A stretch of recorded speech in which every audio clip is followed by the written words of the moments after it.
Fucking what, dickhead? We've come so far from where we were before, and we were. So penultimate track, we have I Revolve Around You, and I don't want to speak for everyone, but I think this is a few people within the band's favorite track on the record. It's maybe one of my favorite ever neck deep songs, and we actually wrote this way back when we did She's a God, before we recorded, like, it was a demo that we had for a while. We found ourselves with a couple spare days in the studio and decided to kind of knock this one out.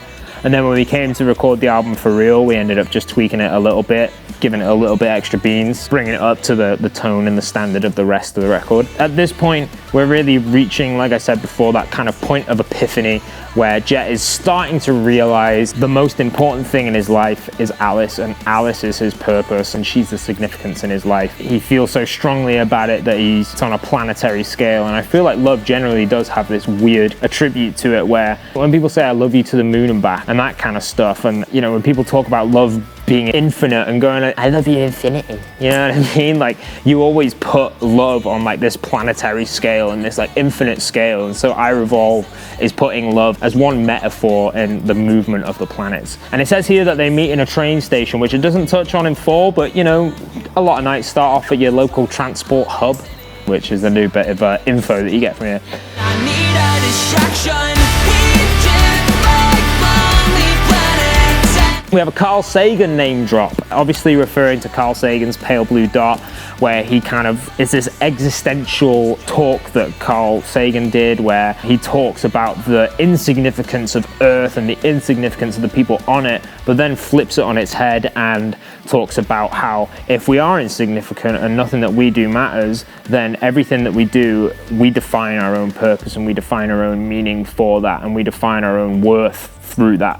You know, we might be small and insignificant, but that doesn't mean that things have to be small and insignificant to you. And so, yeah, little nod to one of the smartest men that ever lived, probably. So, chorus, we drift like lonely planets and feel like cold moons, and like satellites drawn to your gravity, I revolve around you. I remember when I wrote that, actually, I had some of my nephews and nieces round at my house, and me and my girlfriend were literally just about to head out to take them on like a walk around town or whatever. I was like, oh, give me a sec, I've just thought of this really cool melody. And I remember singing it to her there, and she thought it was super cool. So that's where the whole idea was kind of born. The second verse in this, super wordy, but one of my, again, same sort of deal as When You Know and What Took You So Long. Like, the song really comes alive in the second verse, and it kind of changes up the melody, changes up the rhythm. It's I'm lazy, been floating around on the daily, on the rotate, so samey, but she's the orbit that gets me by. I fucking love that. I remember sitting and writing that because I kind of struggled with this, and this is one of those songs where you just need to make the puzzle pieces fit, and when you get that final piece, it's like,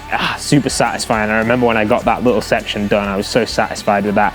All of those kind of differing movements got me. I don't know, I just like it. Maybe I'm weird, but whatever. I change with the seasons, you burn me up without reason, you made me step to my demons, and you think that I'd be better by now. You know, if you're revolving around the sun has an effect on the planet that revolves around it. The seasons change, it gets hotter, it gets colder. You apply that to a real life relationship, moods change. But then again, it brings it back to this human connection and this human kind of intimate human moment. I can see what you mean. Yeah, she's talking, I'm listening, it's happening, just go with me, I need a distraction. These two people in love, talking and feeling each other and really understanding each other and kind of just getting lost in conversation. Now, for one of my favorite fucking bits on the whole record, the bridge. It's probably my favorite part on the record because it sounds a lot like Blink-182. They were one of my favorite bands growing up, probably my favorite band ever, to be honest. This just gives me massive Blink-182 self-titled vibes. Kind of did channel my inner Tom DeLonge with it. When we were doing it, I remember the more like kind of Tom it sounded, like that little bit more kind of like lazy and like almost drunk sounding.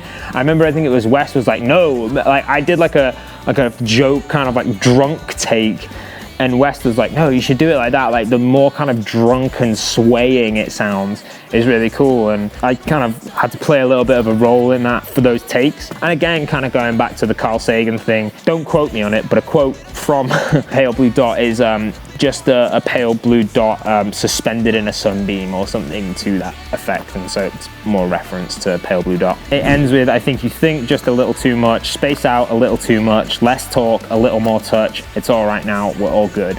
So they've rectified, they're back to good. And she basically wants him to shut up so they can just enjoy being together and stop fucking talking about space.